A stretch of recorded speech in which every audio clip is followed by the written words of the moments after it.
Hello out there. I'm the oldest nerd. Today we're talking with Professor O again, and we're talking movies. The AI from YouTube has told us that what we need to do is to change the title of this because talking movies isn't descriptive enough. I don't know what really that means. So maybe we should say two old guys in t-shirts.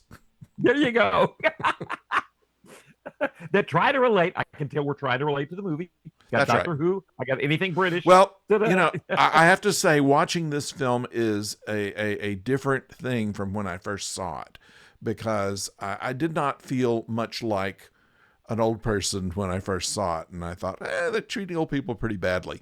And in the more informed scape that I'm in at this point, Well put. I think there's a lot to be said on able-bodied older people. They talk about, they don't really talk about people who have any real disabilities or anything like this as a result of age, but they assume that all of these people who are apparently in their 70s or better are all doing very well physically, with the exception of what was Muriel, who actually just needed a knee replacement or something like that. So I Right. think that for the most part, all these people are doing very well. So this is the where we start with it is I think what the movie wants to talk about is how we see old people, which is basically disposable. We work all our lives and then we're too old to do the job, and so we're retired and go find something to do or don't bother us. And this group decided that for reasons that differ one from the other, either economic or social, that perhaps by going to a completely different place, that they might find some relevance. That's a good point. Where there and of course the brochures make it sound incredible. It's a Of free course, flight, a free first class flight, I think, yeah, to India, and what a hotel. It's it sounds like the way there's a really good series called Upload on Amazon that basically where when you can upload your consciousness when you die to a hotel yes. and have all the amenities of a That's the hotel. most depressing comedy I've ever seen in my life, by the way. It is, but I watched it for three seasons. I mean, there's parts that I just cracked up on. Yeah, but and somehow you stick with it. But yeah, it is a. I would end up on the cot and have 3 seconds a day to be conscious and then go back to loading. Oh, if you didn't have enough money, you lived in the lower levels, and everything was pixelated. It was like Yeah, completely. It was like a video game from 1985 down there. But if you had plenty of money, you had rich digital colors in the hotel, and so yeah, that's kind of yeah. They're living in a hotel and enjoy the amenities, and they're all their meager. They'd all lost money one way or another in retirement, or they didn't have a lot, and so this way yeah, they yeah. have more money. Judy Dench's husband had died and uh, pilfered away all his money, and so she didn't have any. And then the married couple invested in their daughter's .com business, which Right. cratered. And uh, Pets.com. Yeah, yeah, yeah. And the others had other reasons for being there. Two of them basically looking for husband wife or hookup, and right. and And then then the hip replacement with Maggie the hip, Smith. hip replacement. I don't understand that, but you know, and then Graham, who wants to relive his childhood that he spent in India. The only person that Right. really knows what he's getting into. I wanted to say something about the hotel. It was built in 1620. It was called the Ravla Kimpur, and Ah, it was an actual hotel and was still being used. And so the dilapidation of it was exaggerated, of course, for the film. And so, in fact, because of the success of the film, they renamed it the Best Exotic Marigold Hotel. So there actually is one, and that was an actual hotel, and it was actually in Kimpur. wow. And they were I do know they were there for I want to say 6 or 8 weeks. They Yeah. they said they had 12 days in the studio, but most of the days were on location in India, and Yes. because of the ensemble cast, and a lot of times, John Madden, the director, was talking about so many times they'll if you'll just the way films are, if you have one actor that's going to be in a particular amount of scenes, they'll just shoot with that actor, and then that actor leaves. But this was such an ensemble cast that they just kept everybody together and kind of Yeah. lived that life. Yeah. So Oh, I the should. making of the movie, yeah. Yeah. I should say that hotel wasn't always a hotel. From Ah, 1620 until it was converted to a hotel, it was a residence for village chieftains. So oh my that goodness. was what it was. It was a very grand building, and then converted into a hotel sometime later. So, and it's still a hotel, still running. Wow. Oh, that is fantastic. I bet it's more popular than ever Oh yeah. because once you see the film, yeah, I would definitely love to, yeah, base out of that. And but I'd like to pay the rates that they were paying in the movie. Yeah. Which was we'll pay you when we can afford it. Yeah. The thing about this, and I think that there's something we should at the outset say about this film. There's been some criticism, especially by British critics, that this was kind of a post Empire type of situation where prejudices against Indians were fairly rampant in Britain, and so the intention of this movie of bringing these people over here into something as alien and hostile as they could was something that was objected to by the British critics, and I think perhaps that what really wasn't the aim of this film. I think what it wanted to do was to take older people who felt like they didn't have a place in their home to go to some place so different, and then how they react to it. And they all reacted differently to it. And Right. while movies are all about how the main character changes from one point to the other, we see some of the characters change and some of them don't. Right.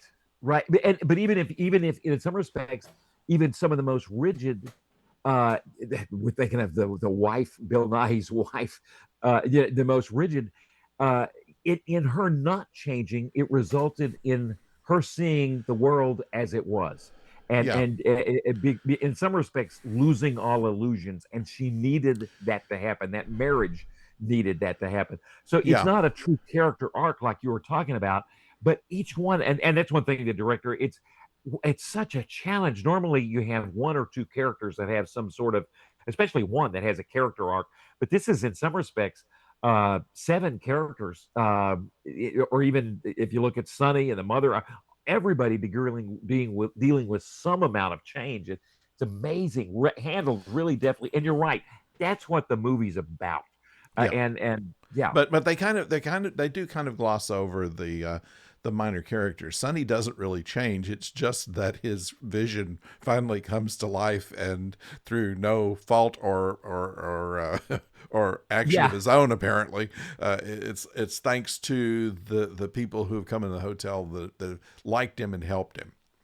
Right, right. That's exactly the director John Madden was talking about. Speaking of this, getting into the plot a little bit, he said he loves Shakespeare. He did Shakespeare in Love, Uh huh. and which was a great film. And he said It that was certainly, it had Judy Dench in it, but had the most odd premise to it. I mean, let's take Shakespeare and throw away everything we know about him and make up something, and it worked.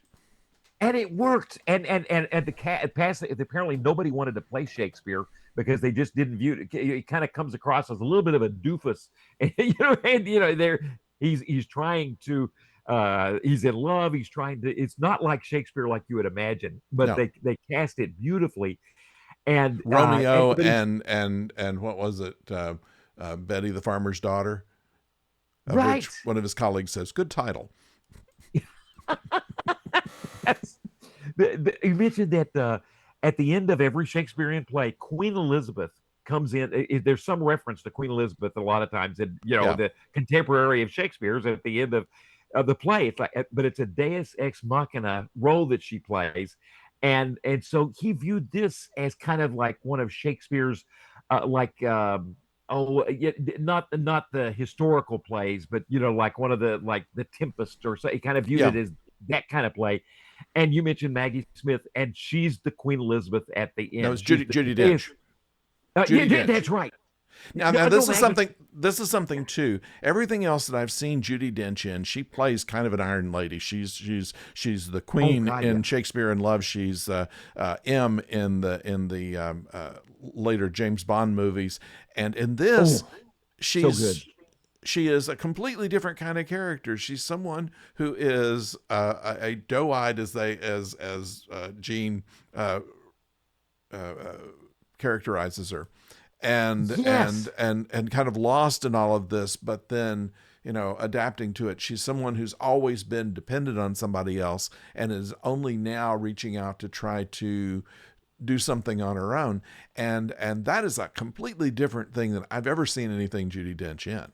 Oh, yeah. You're exactly right. You're talking M. I mean, good Yeah. grief. Yeah, she is so strong as If you M. tell if you say my name, I'll have to kill you line in Yeah, one of the this. Bond movies. But Maggie Smith in the wheelchair sits there observing it all. And Yeah. then she goes and we're plot spoiler, goes and looks at the books. This is where, yeah, and looks at the books and realize and goes, this is how you run the hotel. This is what's needed. This will make money. This is the And one thing that bothered me about this picture is that yeah, she was the one who was changed the most, but she went from a narrow-minded bigot to someone who's saying, "Oh, I can run this hotel and glad to be here," kind of thing. She was the one that wanted to go back home more than Jean did. right. That's And exactly Jean, right. what was her husband, Douglas? And that's kind of it was a little too quick of a turnaround. I mean, it worked. It was one of these kind of things that okay, that creates a nice heartwarming end to the picture, but I just don't see that. And plus the fact that it seems like she's always played rather snippy parts, which Right. she did in this too. I mean, Yeah. certainly as the dowager in Yeah. yeah. And Downton and Abbey. and Downton Abbey, Yeah. and of course McGonagall in Harry Potter. She's had the same kind of personality, and she kind of played that here. And then at the end of the Right. film, presto changeo, she's into a completely different character. That's a good, yeah, and there was your Deus Ex Machina. Yeah, Yeah, yeah, yeah, yeah. Presto. She, she, what was I thinking about her? And that's also where you can get in that criticism of does it, I think they do such a good job of exploring the characters, and they really with humor undo the characters' prejudices. I mean, we see, and you think of the word prejudice. We use it all the time, unfortunately. But yeah. here you see clearly it means to prejudge, and they all and so many of them have their prejudgments before they go into the hotel, and through humor and satire, we work through that. We make fun of them. They realize they in some respects they realize how much fun, how bad, how silly they have been, how uninformed and bad they have been, and through humor, and so there's a really good working through of prejudice through that way. But on the other hand, yeah, it takes Maggie Smith, an English woman, to solve the Indians' problem, and that kind of, yeah, that was one. And of course, Sonny is the most inept person in the world.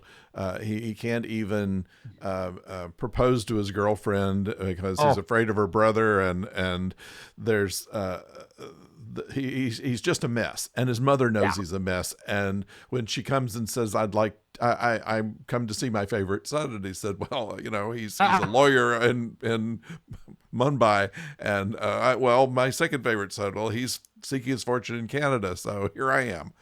His And dialogue reveals that he's a quick-witted person, but yeah, he is a yeah, mess too. Yeah. yeah, he's given good comedy lines, but I mean the fact of the matter is that he is seen by his mother as a failure. He has been a failure up until one or more of these people have helped him through it. Right. Certainly, That's true. with Maggie Smith taking over the books of the hotel, with Judy Dench telling him that he needs to, grab what he can get while he can get it, as far as his girlfriend is concerned, and all of this. That's all he is kind of just the uh, person they can help. Right. While and so that I can see where the criticisms comes from. Plus the fact that the actor was born in England. He was of Indian heritage, but he's not Indian, and Ah, so there was that too that was mentioned. But it still, it didn't mean that I didn't like him. He played a very likable character. You oh, really yeah, wanted he to root does. for him through the entire picture, You and do. and for the most part, you wanted to root for just about everybody else, You except really maybe do. for Maggie Smith and for Jean, who Oh, you're thinking, uh, what was it that uh, they said that she said when they were going back to England, they were going to uh, go back to England and celebrate. this One of them said by a moment of silence or something of that sort. I think I have it right. here, but it's Yeah, the daughter struck. Apparently, her business did well. We never worked. I'm quite sure what happened, but there was enough money for them to go back to England. And by that point, that was the other problem. I got to admit, I was thinking Bill Nighy could break free from her earlier in because they really played that out. And when I'm and basically playing out the her trip to the airport with their luggage when she can go back to England and he's going to go with her and you're going no you cannot go with her.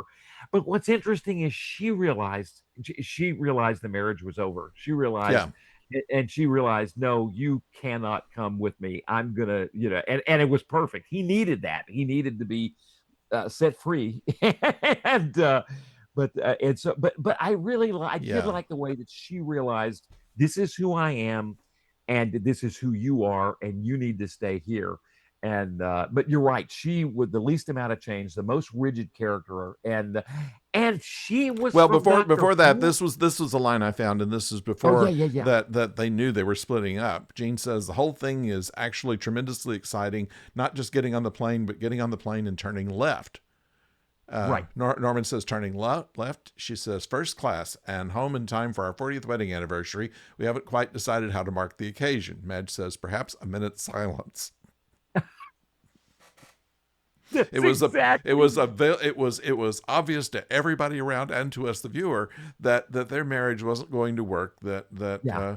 The fact of the matter is that uh, poor her poor husband was one Douglas, just held on to her just because uh, he was what in Yiddish is called a mensch, someone who's just Yeah, a loyal, dutiful. decent, a Yeah, loyal, decent guy, and to a degree that was harmful. Yeah, yeah, yeah, yeah, that's yeah, that's absolutely. that.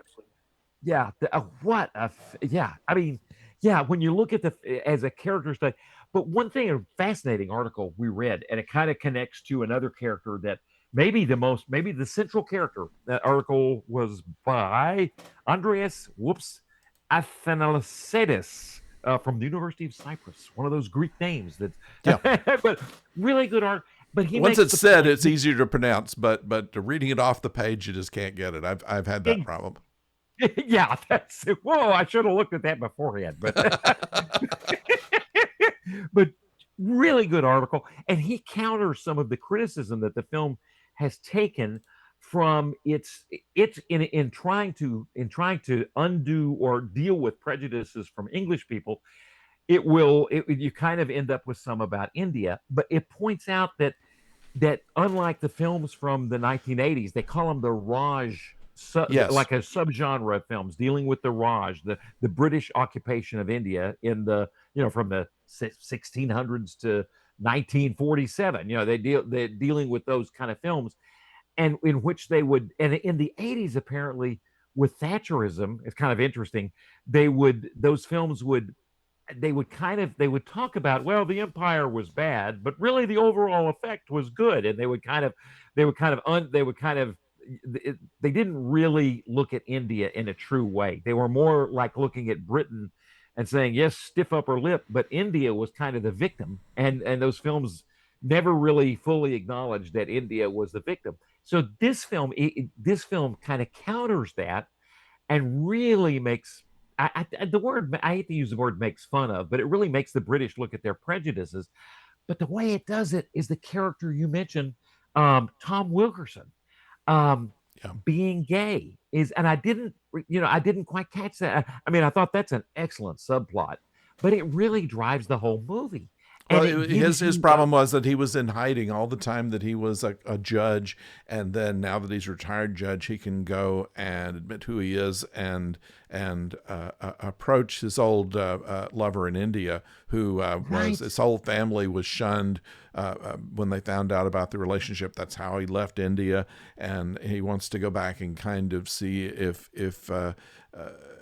he can make amends of any manner, and it's a very touching scene where they meet, and the guy who's married by now, the wife is understanding, knew about all this all the time, and they're able to come together. One of the criticisms is I sounded too much like old friends, and there's nothing wrong with that. And no, and so once that's done, his character arc is done, and he just dies in a swing in the courtyard, yeah, and you don't. It seemed like a proper way to deal with his character. He didn't have any place else to go. right, and it was his ability. When you think about it, he's the one that organized when they're stuck at the airport after they get to India. He organizes the trip on the bus, which is instead of some sort of luxury, one more first class flight to the city that they were going to, instead they have to take a bus to the city. He's the one that is central to getting them to see the world in a new way, to getting them to see the world in some respect through the eyes of India. Now, granted, he's an Englishman, but he still knows the other, what like knows Yeah, India, kind of the great.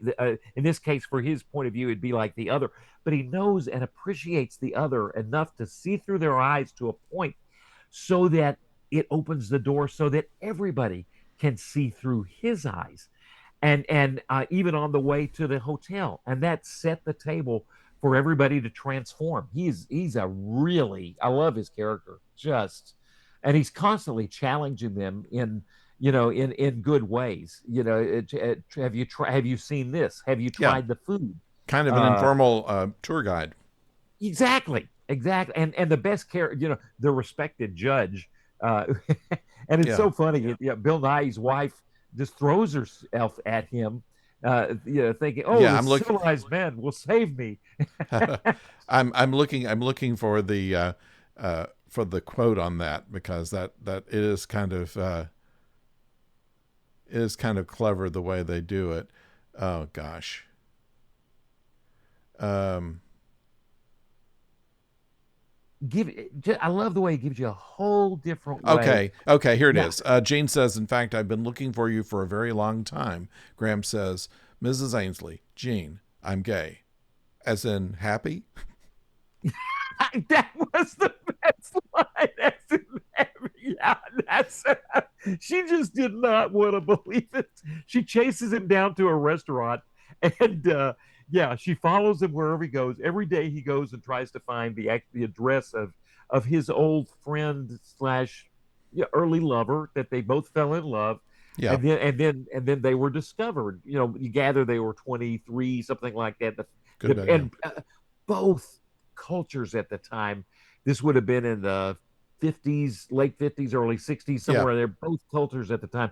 It was against the law to be gay, literally against the law to be gay in Britain until yes, 1967. Really good film that kind of talks about that is The Imitation Game, with yeah, Benedict Cumberbatch. yeah. Yeah, and then and then in India, I didn't realize how. I mean, I should have known. Any culture, it's just in those days you would have been disowned, and that Yeah, happened yeah. and then oh god, and then yeah, so in the intervening years they've been changed in both cultures, and he tries to find his, and but that's what he's doing every day, and so she follows him and then follows him to a restaurant. That's one of the best lines of the Yeah, it really is. film. My favorite line, of course, was Sonny's dream. He says, Yes. "I have a dream, Mummy G, a most brilliant one, to outsource old age, and it's not just for the British. There are many other countries where they don't like old people too." That's exact. Yeah, that's And yeah. that's where I find the real center of this movie to be, is that these people have all been thrown away for one reason or other, They've and been they've been they othered. Yeah, they've been made others. they've been made others, and they need to find themselves in some way to keep themselves relevant, or else what you do is, and this is something that we're in slightly more enlightened times than we used to be. I mean, at one point we Right. would put your older relative in a back bedroom and go and check on them from time to time, and then nursing homes came about, or what is it,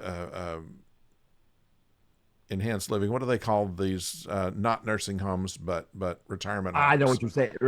Assisted living. assisted living, and those places have their place, but when it comes to the purpose the people have for themselves after that, where does that go? Are they just waiting to die? And Yeah. that's the saddest thing in the world. And Yeah. it was a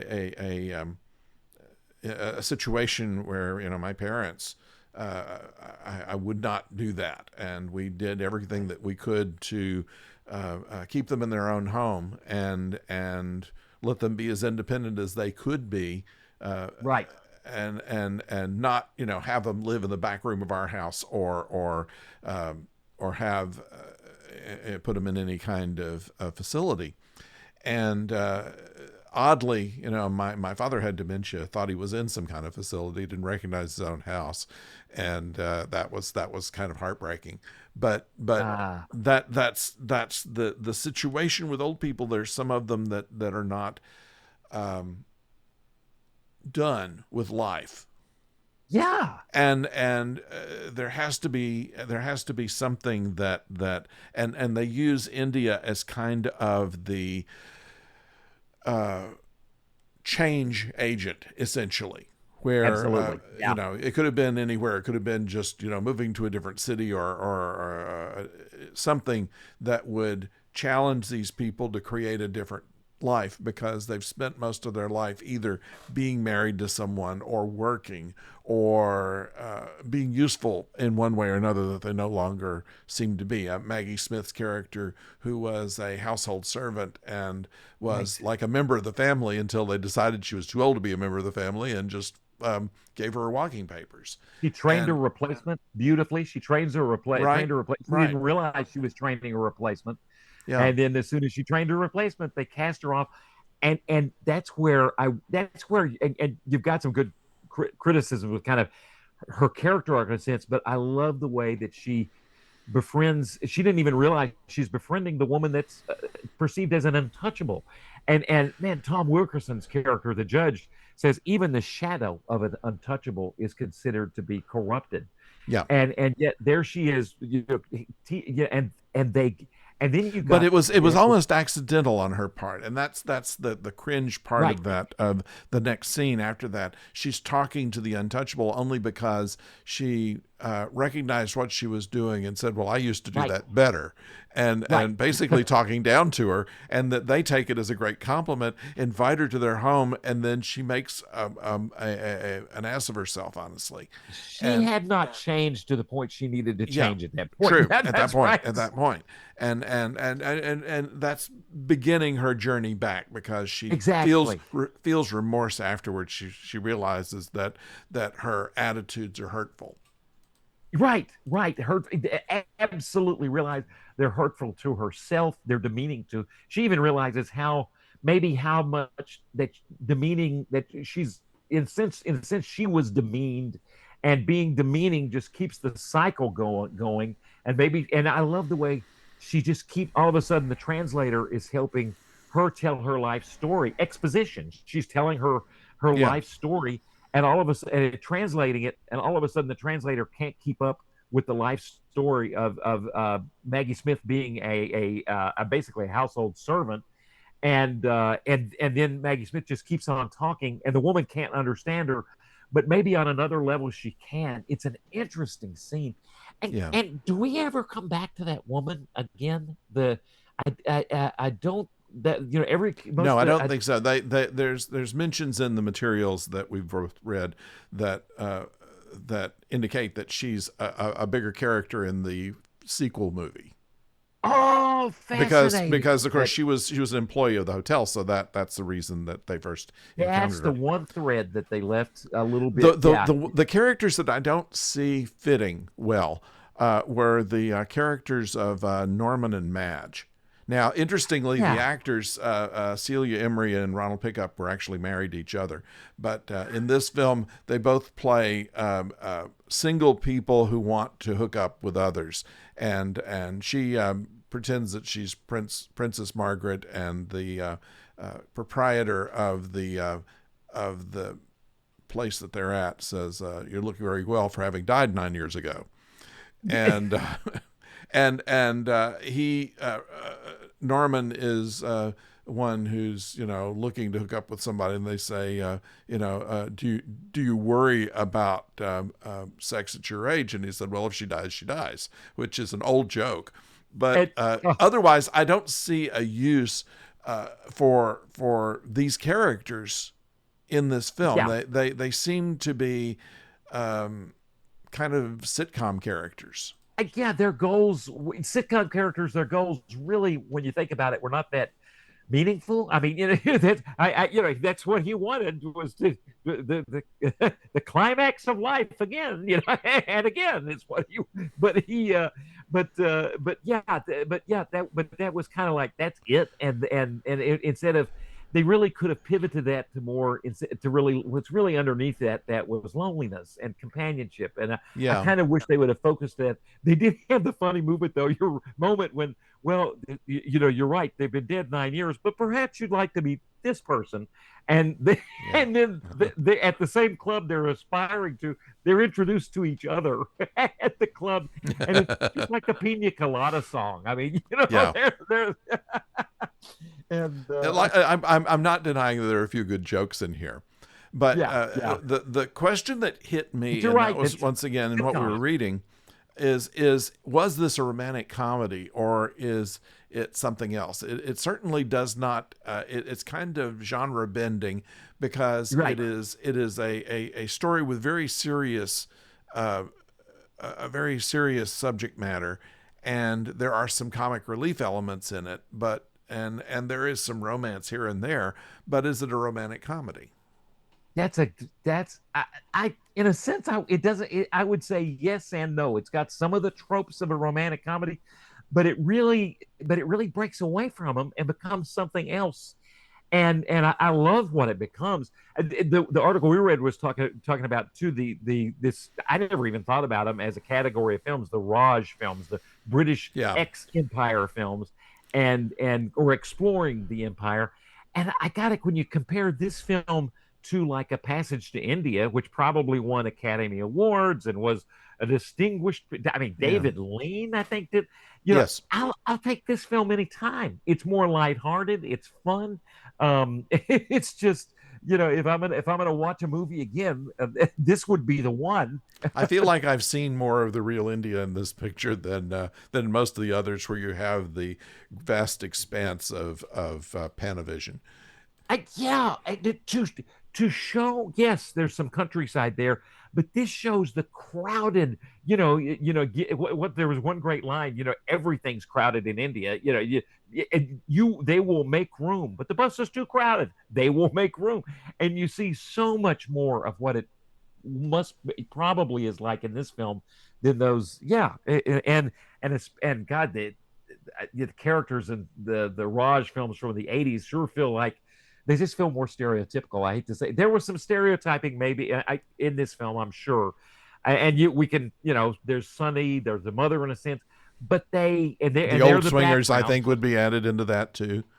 What's that? The The old swingers might be added into that too. Oh yeah, yeah, that's true. There were the British stereotypes too, and you add in the authenticity of the Tom Wilkerson character, who was I played that well. I mean, he felt like he really embodied that character on this being gay and trying to bring his life back, reconnect.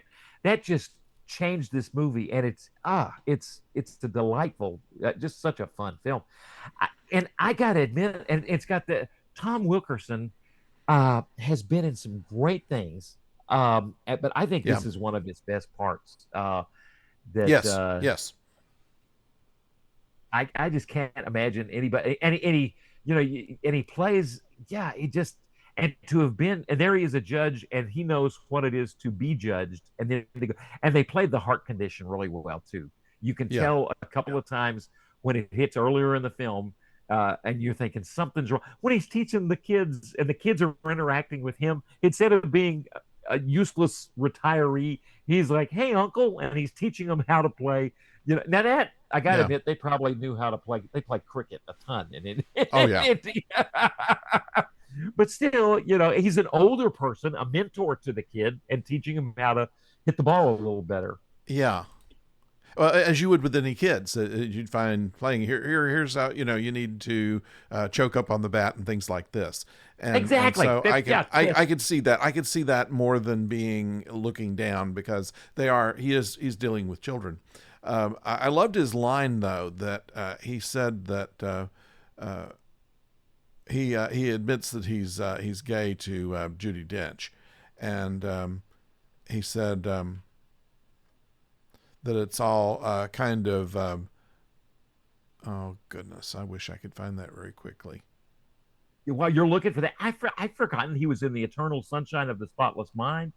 Oh really? Valkyrie. The I didn't realize he was in Valkyrie. He was in the Grand Budapest Hotel.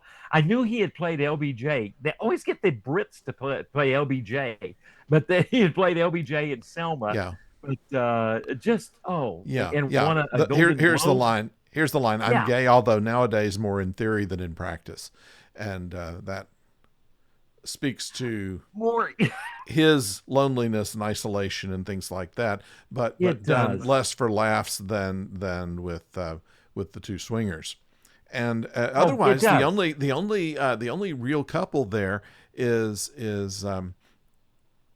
Douglas and Jean, and they're obviously uh, at odds with each other. They probably were long before they left, and certainly Oh, once they've got there, the India becomes kind of the backdrop for their marriage as it is. He sees yeah. things one way, she sees things completely another, and Oh, and it yeah. puts in sharp relief their incompatibility with each other, Well and put. and Yeah.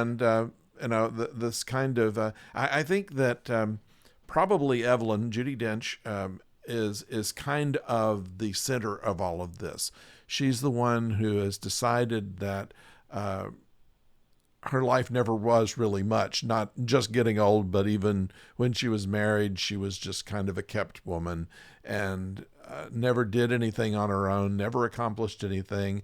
And she's taking this as a second chance at life rather than of being, of not losing relevance. She never had any. Right. And so I think in this voyage of discovery that she goes on, she discovers a whole new land, but she would have done it if she'd stayed in England, basically. If she hadn't been, absolutely needing the money and finding this way to go there and retire cheap and whatever, that she might have done the same thing of finding work and finding a new community in order to be part of. That's a And great so point. She was I on. She found her was the most interesting person in the film. right. She was, and her son was one of the most terrible people in the. We don't see him very long, but No. he's just gonna, come live with me, mom, and that would have been horrible. Right. We'll put you in And the back room and you'll have your own yeah, bathroom and we'll come and see and you take once a all the week. money. Yeah, Yeah. sell the flat, take the money, and yeah, he was just and he just had so little faith in her. That was yeah, he ranks up there. That and it's fun. He's probably had some great parts played. Yeah, this cast expands upon those seven people that we all know from British films that are the same actors Yes, in all these films. it's very true. it's that somebody we know and respect has made that brilliant point. And Yeah, well, I mean, in Shaun of the Dead, of course, we had the same Bill Nighy and Penelope Wilton were husband and wife then, and I think they got along better in Shaun of the Dead, but they were, they're stereotyped as or typecast as the married couple. That's right. I had forgotten. And that's kind of how we evolved into this. Coming from Shaun of the Dead, we were talking about Yes, this cast of actors, and I had forgotten their Mary. I was remembering her again from Doctor Who, Penelope Wilson, yes, and she is. She is still with us. Bill Wilkerson is. Tom Wilkerson, unfortunately, is not. yeah. And so who again in Doctor Who did Penelope Wilton play? She played first member of Parliament and then the Prime Minister, and Oh, that's right. She was Harriet Jones. wonderful. Her tagline was Harriet Jones, Prime Minister, holding up her ID, and everybody would say, "We know." Even the Daleks say, "We know." We know that was early on in, I think, fairly early on. I'm thinking in the I say new 2005 Yeah, reincarnation with of Christopher Doctor Who. Eccleston, she was one of the first people they meet because she's a low level member of Parliament, Harriet Jones, member of Parliament, trying to get into to 10 Downing, and And most people ignoring her, and yeah, ignoring the her doc good advice. right She actually had the common doctor sense. doesn't, and so that's where her character gets started, and she went on to. I guess her character died while David Tennant was doctor. Was that when her character died? That's Yeah. I hated when that happened. Yeah. Yeah, That's because and the funny thing is, this is probably the most. I thought that Shaun of the Dead was her most different part because she's playing somebody fairly meek. Here, she's not only meek, but kind of. I mean, she's not adventurous at all, but almost vicious about it. yeah. And She it's just obviously wears so. the pants in the family, and Douglas just kind of follows along. Yeah. It's the old Red Skelton used to have a character, George Appleby, who was the henpecked Yeah. husband, and Right. before that, he on the radio he had a character called Willie Lump Lump, who was a drunken henpecked husband. So they Oh, toned it down. They toned it down for television. right. Which that was George Beverly. Which no, which one? George Appleby. George Appleby. Appleby. Gotcha. And he wore a bow Yeah, tie and a bowler hat and a tweed suit and was henpecked by his wife. which show was that in? That was Red Skelton. That was just a Red Skelton Oh, show. It was one of his that was myriad of characters. Yeah, a part of the red. Good night and God bless. That that's right. that's I love Red Skelton. Yeah, I gotta admit, I kind of forgotten. Now I can see him in the bow tie as part of that. But that's yeah. He had but all yeah, kind that, of he had all kind of characters. He was, of course, George Appleby. He was San Fernando Red, the sheriff. He right. was Freddie the Freeloader, Oh the yeah, I remember hobo. that one the most. He was Junior, the mean little kid, which he did better on radio because, of course, you had to see him on television, but dressed for the part anyway. They didn't use Bolivar Shagnasty from radio or Willie Lump Lump, but Clem Cadiddlehopper. One of my Of course, yeah. one of my favorites. They say they come Yeah. upon this guy who's working in the grocery store. Could you give me your name, please? Clem Cadiddlehopper. What do you do here? Well, I work here. No, I mean, what do you do here? No, I work here. It's a silly thing, but that was a Red Skelton sketch. It sounds like working at an institution we both have worked in some respects. Almost. He did a great. He Almost, did a. yeah. He did a great routine, and his radio shows were, he had the cast of characters and things like that. But instead of coming out and doing the audience warm up, which a lot of radio comedians did, he would wait until after the show was over and do a complete stage show for the audience that was there. and Wow. his big thing was Guzzler's Gin. And he would say on the radio, you cannot advertise alcohol, but this is what it would be like. And so he pretended of a show sponsored by Guzzler's Gin, and the person who he plays, that's pour a little in your glass and drink it right down, but be sure and ask for Guzzler's Gin, a nice smooth drink. He drinks it, and of course it hits him like a rock, and pulls himself up, and crumples his hat so he looks more drunk than you should be after one drink. And then Right. then they introduce the poet, which he flips his hat over and does poetry, and then comes back to the guy who's a little more drunk, takes another drink, and by about the third time, he's just drinking it straight out of the bottle, and it's a funny visual act. Right. Right. That's sad. That sounds fantastic. It's funny thinking about him. I'm thinking of. I wonder if Jonathan Winters ever. I can't remember if he had guests on his show or He did. not on the Reds. But to me, there's a strange. For some reason, I draw. And Jonathan Winters, just from I remember watching Red Skelton, and I don't know where. I guess Jonathan Winters had his own show, and He started with Jack Parr. He was kind of a semi-regular. They did sketches on Jack Parr's show, and then he was pretty much a nightclub comic for a long time, and then eventually he got his own variety show for a short period of time. Had a syndicated variety show, and then of course he was on Mork and Mindy, where he played Mork and Mindy's child, and yeah. yeah, Right.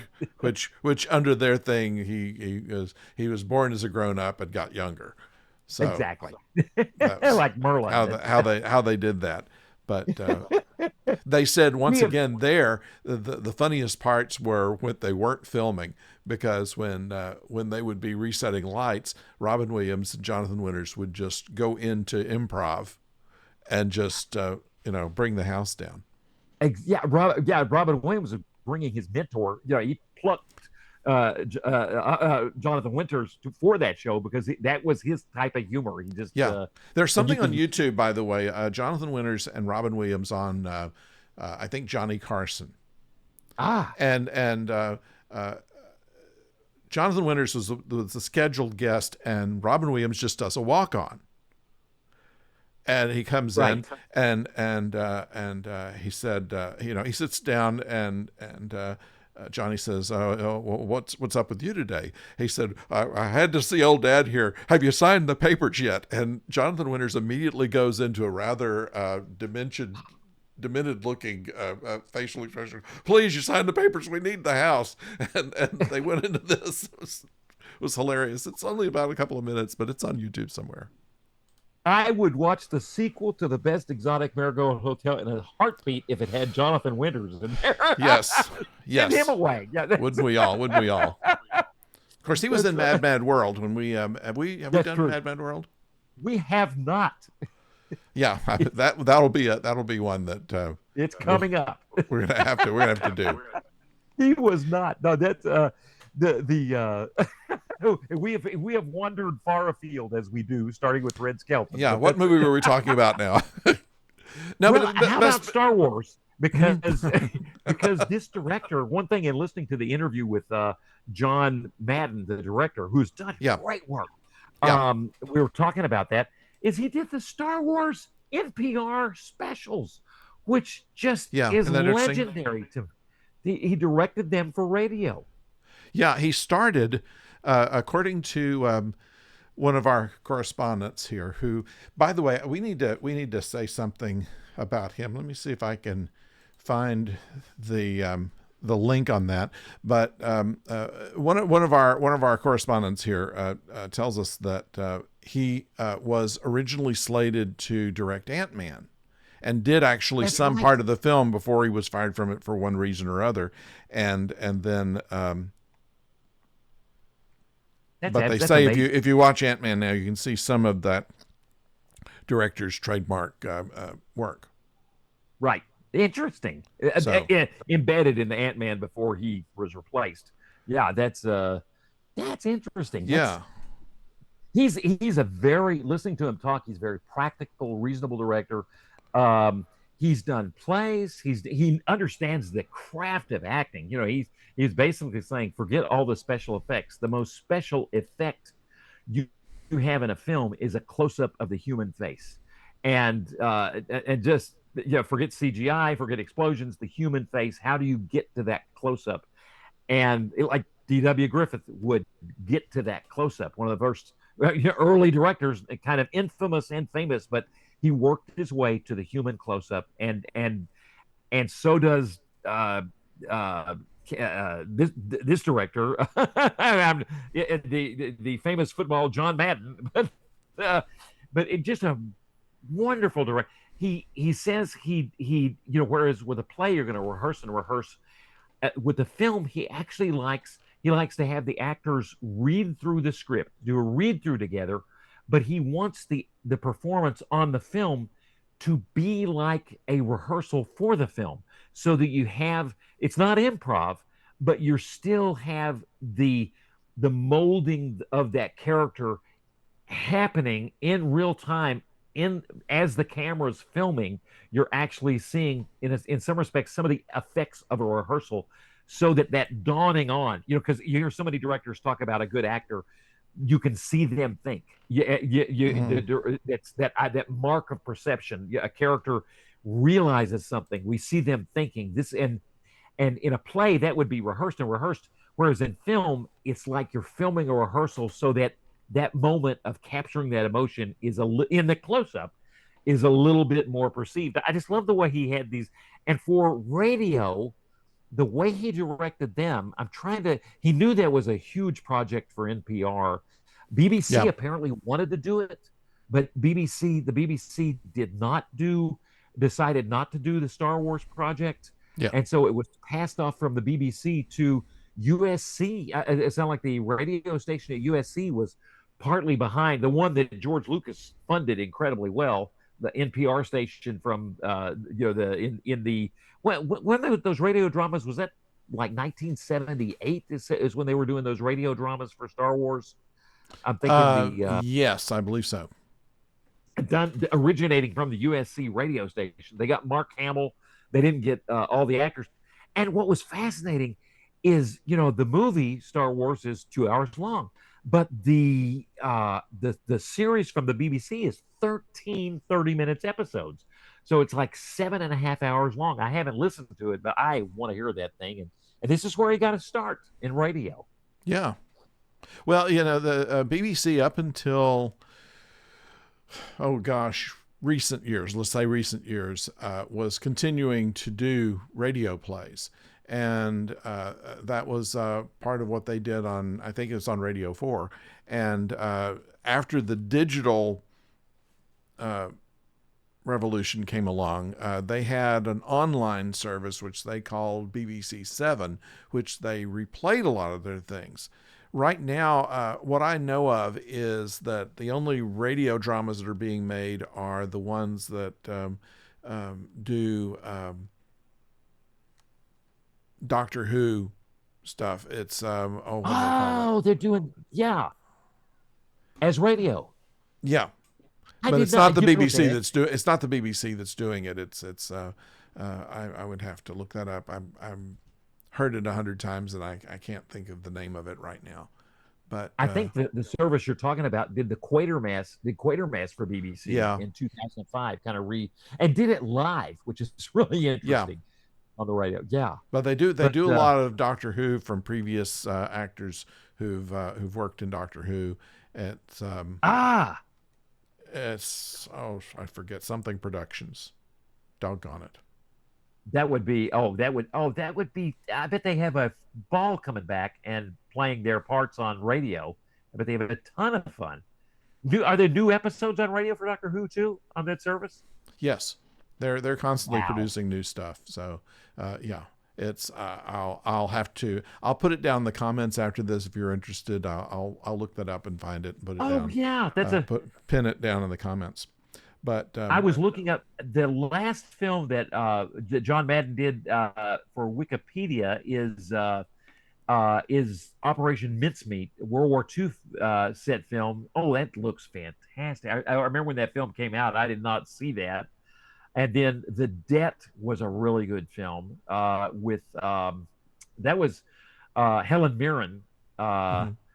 and then let's see, Shakespeare in Love, of course, incredible, an amazing film. But he'll do a film about every 2 to 3 years, and has done some television, done a lot of TV, but just and yeah, started with the directed the radio adaptations for all three of the and Return of the Jedi comes out in 1996. I didn't realize it was that late that it came out after the other radio dramas were so close to the movies, but Return of the Jedi didn't come out till interesting. But Yeah. terrific director and just no the podcast I listen to on he knows the craft so well and loves working with actors, and it sounds like he's a pleasure to work with. So I don't know what happened to Ant-Man. Who knows? So anyway, I have another recommendation to make, and we've kind of left the hotel. We need to get back to. You're right. No, we don't need to get back to it at all. I'm done with that. But Yeah. the director also did part of Ant-Man, as we said, and that was recommended to me by one of my longtime followers on YouTube, and he has his own YouTube channel. His name is Torrin Atkinson, and I'll put that down in the Yeah. as well. And the reason I mentioned him, not only is he's been a long time contributor and commenter on the stuff we do here, but he's an incredible artist, and his YouTube site has some very interesting artwork that he's done, monsters and things like that. And he did a parody of a radio show. It's called Spaceship Zero. And it has several episodes, and it's lost episodes, so they're not connected to each other, but they're humorous. They're very well done art wise, and have a kind of a nostalgia element to it. And I recommend that. It's on YouTube. Just search for Torrin Atkinson, TOREN ATKINSON, and you'll find. Look for his Spaceship Zero adventures. They're fun, and I can't wait. yeah, there's 4 or 5 of them. It does not take long to watch them, but you'll be very entertained by it. So that's my recommendation for the week. Well, before we leave the film, are there any actors we did not cover well? I feel Bill Nye is so famous, so good, and Bill Nye played a very good part. Judi Dench, of course. I really like Maggie Smith, even though I wasn't crazy about her character. I think that basically Bill Nye and Judi Dench pretty much held the film together. They were essentially the moral center of it. And I think Tom Wilkerson. And did very well. Yeah, Tom Wilkerson was almost an extra character. He was just kind of the person that was like the professor in Gilligan's Island. Here, back at Gilligan's Island, he was like the professor there because he had the little words of wisdom that helped push other people on. And yeah, that's and right. then had That's his right. own bit. And that's and you know everything gets back to Gilligan. It does. I mean, That's 3 degrees of separation. It's all Gilligan's Island. that's it. And that same character was where 7 people are stranded in a hotel, and all of them waiting to be rescued. It all works. And and then there's some of those relationships in Gilligan's Island now, but I'll just. But yes, Gilligan's Island just needed to be set 40 years in the future.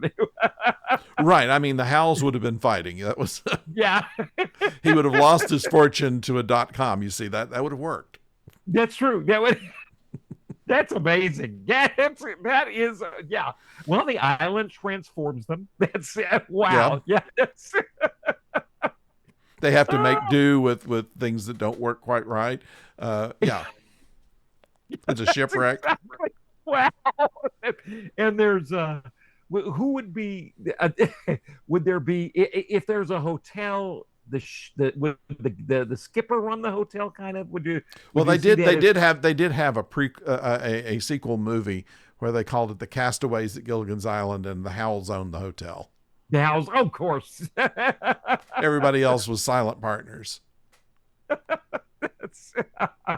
Wow. But by that time, Bob Denver was too old to do stunts, so there wasn't as much physical comedy there.